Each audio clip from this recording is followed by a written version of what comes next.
안녕하세요, 운전의 달인입니다. 날씨가 많이 추워지고 있네요. 바람도 불고. 자, 오늘은요 제가 자동차를 망치는 잘못된 나쁜 습관 5가지에 대해서 영상을 한번 찍어 보겠습니다. 네, 제일 첫 번째 나쁜 습관은 바로 여러분들이 이제 주차를 하실 때 주차하실 때 이런 분들 상당히 많으시더라고요. 차가 완전히 정차하고 후진 기어를 넣고 드라이브를 넣고 이렇게 하셔야 되는데 차가 막 움직이죠. 뭐가 그렇게 급한지 모르겠어요. 막 차가 움직이고 있는데 막 드라이브 넣고 후진 넣고 막 이렇게 하시면 미션에 많이 무리가 갑니다. 우리 이 오토 차량은 미션이 아주 복잡한 구조인데요. 차가 정지하지 않았는데 자꾸 기어를 조작하시면 무리가 많이 가요. 그러면 이 미션은 구조가 복잡해서 가격도 아주 비쌉니다. 그래서 수리비가 많이 들어요. 그래서 그거는 정말 나쁜 습관이에요. 자, 그래서 주차를 하실 때 왔다 갔다 해야 될 때는 꼭 브레이크를 밟아서 차가 완전히 정차되면 후진 넣고 또 움직이다가 또 브레이크 밟아서 차가 완전히 정차되면 드라이브 넣고 이렇게 조작을 하셔야 돼요. 그런 분들 많이 보셨을 거예요. 막 왔다 갔다 하는데 기어 막 조작하고 그거 정말 안 좋은 습관입니다. 자, 그리고 두 번째는 그리고 두 번째인데요. 두 번째는 방전입니다. 이 차량에는 이제 배터리가 들어가죠. 배터리가 들어가고 또 제네레이터, 발전기라는 게 있습니다. 자, 우리가 이렇게 전기 장치를 많이 작동하잖아요. 뭐 핸드폰 충전도 하고 라이트도 켜고 아주 많은 이제 전기를 쓰는데요. 이 전기를 계속 충전하는, 그러니까 충전시켜주는 역할을 하는 게 바로 이 제네레이터, 이 발전기라는 장치입니다. 자, 그런데 이 시동을 안 켜고 이 전기 장치를 작동하면 이 제네레이터가 구동이 안 되겠죠. 왜냐하면 이 제네레이터도 이 엔진에 같이 연결되어 있거든요. 그래서 엔진이 돌면서 같이 연결되어 있기 때문에 같이 구동을 하면서 충전을 시켜주는 역할을 하는 겁니다. 자, 근데 시동을 안 켜고 음악을 듣거나 무슨 뭐 전기 장치 충전을 하거나 아니면 시동을 안 켜고 라이트를 켜놓거나 전조등이죠. 자, 그러면 그 순간에는 계속 방전이 되고 있는 거예요. 그러니까 시동을 안 켜면 충전이 안 되는 겁니다. 그러니까 시동을 안 킨 상태로 계속 전기장치를 작동하시면 방전이 되는 거예요. 그러면 그 다음 날에 뭐 시동이 안 걸리거나 그렇게 되겠죠. 그러면 또 충전을 해야 되는데 그러면 또 배터리 수명이 자꾸 짧아지겠죠. 그러면 또 배터리 교체해야 되고, 배터리가 요즘엔 또 많이 비싸졌거든요. 거의 뭐 15만원, 20만원 또 목돈 날아가는 거예요. 자, 그리고 블랙박스 같은 경우도 보통 이제 주차를 하고 나면 이게 계속 켜져 있거든요. 자, 그러면 그 순간에도 계속 이제 전기를 소모하고 있는 거예요. 자, 그래서 이 주차를 하고 나면 혹은 운전을 안 하실 거면 블랙박스를 아예 꺼 놓으세요. 저 같은 경우도 주차를 하고 나면 그냥 블랙박스는 아예 꺼버립니다. 물론 이 비싼 고가의 블랙박스는 방전되기 전에 꺼지는 그런 장치가 있다고 합니다. 하지만 제 거도 좀 저렴한 거라서 그런 기능이 없거든요. 그래서 블랙박스도 장시간 운전 안 하실 거면 꺼두시는 게 좋아요. 네, 강아지가 왜 저기, 아이고 요놈, 왜 거기 그러고 있니? 아이고. 그렇지, 거기 있어야지. 네, 그 다음 세 번째. 자, 세 번째는 주행하고 나서 바로 시동 끄는 행동입니다. 물론 이제 터보 차량에 한해서인데요. 요즘 나오는 차량들은 거의 터보가 다 달려있다고 보시면 돼요. 예전에는 디젤에 거의 터보가 장착이 많이 되었었거든요. 근데 요즘에는 뭐 가솔린, 뭐 디젤, 그 다음에 LPG 차량까지 터보가 다 나온다고 하네요. 터보가 달려있는지 아는 방법은요, 보통 차 뒷면에 붙어 있긴 한데 보통 투싼이나 이런 데 보면 VGT, EVGT라고 뭐 붙어 있거나 혹은 TDI, 차마다 다 이름이 다 틀려요. TDI라는 거 탁 붙어 있는 것도 있고요. T가 바로 터보의 약자고요. 그래서 이 터보가 왜 달리냐면요, 예전에는 엔진이 아주 컸어요. 예전에는. 근데 요즘에는 엔진도 작아지고, 요즘에 엔진 크면 진짜 무식하다는 소리 듣거든요. 엔진도 작아지고 하다 보니까 더 높은 출력, 자, 이런 걸 내기 위해서 이제 터보라는 장치가 달립니다. 터보가 뭐냐면 공기를 압축해서 그냥 더 넣는 장치예요. 한마디로 그냥 선풍기처럼 이 팬이 달려있거든요. 날개가 이게 막 돌아가면서 공기를 압축해서 넣는 장치인데, 공기를 왜 압축을 하냐면 실린더에 더 많은 공기를 넣기 위해서거든요. 자, 그래서 많은 공기를 넣게 되면 많은 연료를 분사해서 폭발력을 더 세게 할 수 있기 때문이죠. 그래서 이 터보 장치가 요즘에는 뭐 가솔린, 디젤 뭐 다 달려 나온다고 합니다. 자, 이 터보 안에 엔진 오일이 공급되거든요. 그 안에 각 베어링 부분에 이제 윤활 작용을 하는 거죠. 지금처럼 겨울철 너무 온도가 낮을 때도 윤활성이 좋지가 않아요. 그래서 예열을 해야 된다는 거거든요. 후열을 하라는 이유는 배기 하우징 온도가 한참을 여러분들이 이제 주행을 하다 보면 1000도까지 올라갑니다. 물론 뭐 동네 한 바퀴 도는데 뭐 1000도까지 올라가진 않겠죠. 자, 그래서 바로 시동을 끄게 되면 이 배기 하우징 온도가 이제 500도 이상 막 올라가 있는 상태죠. 자, 그 상태에서 이제 각종 베어링에 묻어있던 그 오일이 타버리거든요.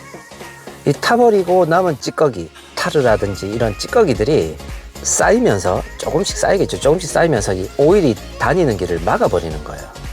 그러면 이제 내구성도 떨어지고 고장 확률도 높아지겠죠. 그래서 터보 차량은 예열, 후열은 필수입니다. 이 터보가 고장나면 뭐 5만원, 10만원 이거 뭐 별 부담 안 되잖아요. 근데 이 정도 가격이 아닙니다. 진짜 최소 50만원이고요. 거의 뭐 80만원, 뭐 90만원 공임까지 합쳐서 이렇게 아주 비싼 부품이에요. 그래서 예열, 후열은 꼭 해주셔야 돼요. 네, 자, 그러면 이제 이 예열, 후열을 어떻게 해줘야 되냐. 예전에는 막 이런 분들 많았어요. 주차장에서 막 5분씩, 막 1분씩, 5분씩 계속 시동 켜고 가만히 있는 거죠. 이게 이제 예열, 후열. 자, 요즘에는 차량들이 많이 좋아졌어요. 그래서 요즘에는 그렇게 막 5분씩 이렇게 예열, 후열 막 하실 필요 없습니다. 자, 그래서 어떻게 하시냐면, 처음에 이제 시동을 걸죠. 시동을 걸면 한 5분 정도는 RPM을 2000을 올리지 않고, 그러니까 엑셀을 부드럽게 밟으면서 한 5분 동안은 계속 주행하시는 거예요. 자, 그게 바로 이제 이 예열이 되는 거거든요. 자, 시동 끌 때도 마찬가지입니다. 시동 끌 때도 도착하기 한 5분 전부터는 엑셀을 과하게 밟지 마세요. RPM을 2000을 올리지 않도록 살짝씩만 밟아서 천천히 집에 오시는 거예요. 자, 그리고 시동 끄기 전에 뭐 한 10초만 있다가 그렇게 시동을 딱 끄시면 그 자체가 바로 후열이 되는 겁니다. 자, 이렇게 시동을 자, 켰습니다. 자, 이 왼쪽에 있는 게 이게 자, 요게 이제 RPM이죠. 자, 바늘 보면 2000, 3000 이런 식으로 바늘이 엑셀을 밟으면 바늘이 이렇게 올라가죠. 자, 그래서 시동을 켜고 출발할 때도 한 번씩 주차장에서 이런 분 보거든요. 시동 켜자마자 무앙 하면서 막 가는 사람들. 난 보면 속으로 참, 저 고장나면 어떻게 하려고 그런 기분이 들죠. 자, 그래서 이 바늘이 2000을 넘지 않도록 살살살 밟으면서 그렇게 뭐 길게도 필요 없어요. 뭐 한 3, 4분, 5분 그렇게 운전하시면 바로 예열이 끝납니다. 자, 그리고 시동 끌 때도 마찬가지겠죠. 자, 그래서 이제 여러분들이 고속도로를 막 100km 이상 달리다가 휴게소에 들리잖아요. 바로 시동 꺼버리지 마세요. 휴게소 가기 전부터 살짝 속도도 좀 늦추시고, 휴게소 이제 도착하고 나서도 조금 한 1분 정도 조금 있다가 시동 끄시면, 자, 그렇게 이제 후열을 하시면 좋을 것 같아요. 자, 터보 차량은 예열, 후열은 필수입니다. 아까 얘기했죠. 바로 시동을 꺼버리게 되면 온도가 막 500도까지 올라가 있는 이 터보 하우징에 슬러지, 찌꺼기가 낀다고요. 자, 이게 엔진 오일이 들어가는 길을 막아버린다고요. 자, 그래서 그러면 이 베어링이나 작동 장치에 윤활이 안 되니까 고장이 나는 거죠. 이 고장 나면 엄청나게 비싸다는 거. 자, 그 다음 네 번째. 자, 네 번째는 보통 이제 주차장에 보면 이 스토퍼가 붙어져 있죠. 뒤로 가지 못하게.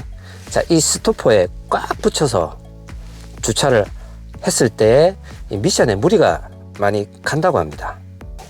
자, 왜냐하면 스토퍼에 꽉 붙여서 이제 주차를 하게 되면 타이어도 찌그러지겠죠.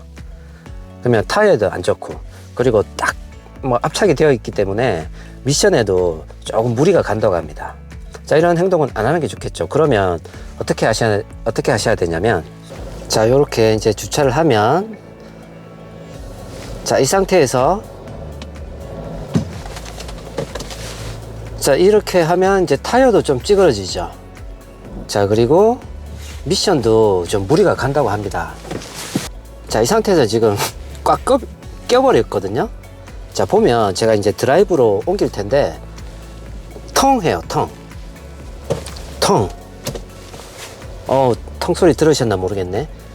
자, 이때는 이렇게 탁 하지 마시고, 자, 기어를 중립에 놓으세요.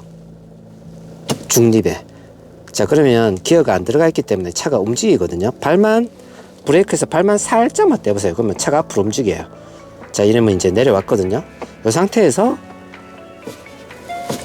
파킹, 그 다음에 주차 브레이크까지 체결하시면 되겠습니다.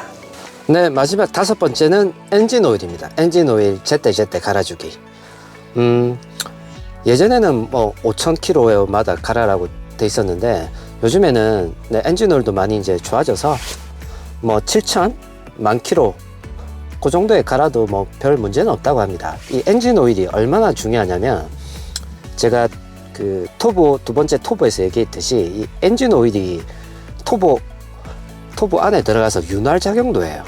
그래서 이 제때 갈아줘야지 모든 부품들을, 엔진이나 뭐 토보나 어느 부위나 모든 부분들을 오래도록 내구성 좋게 안전하게 그렇게 타실 수가 있는 거예요. 그래서 제가 운전을 가르치다가 엔진 오일 언제 교체하셨어요? 물어보면 거의 10명 중에 9명은 대답을 못하세요. 갈았나? 안 갈았나? 언제 갈았지? 자, 그러시면 안 돼. 저 같은 경우는 수초에 꼭 적어놔요. 자, 몇만 킬로에 엔진 오일 갈았으니까 다음은 언제 교체하자. 그래서 꼭 그 시기 되면 꼭 갈아주거든요. 왜냐면 갈아줘야지 차를 오래 씁니다. 그 엔진 오일은 사람의 피하고 똑같아요. 피가 탁하면 사람의 건강도 나빠지듯이 아주 깨끗한 오일을 계속 이제 갈아주시면 차를 정말 오래 쓰실 수 있습니다. 네, 그러면 시청해 주셔서 감사합니다.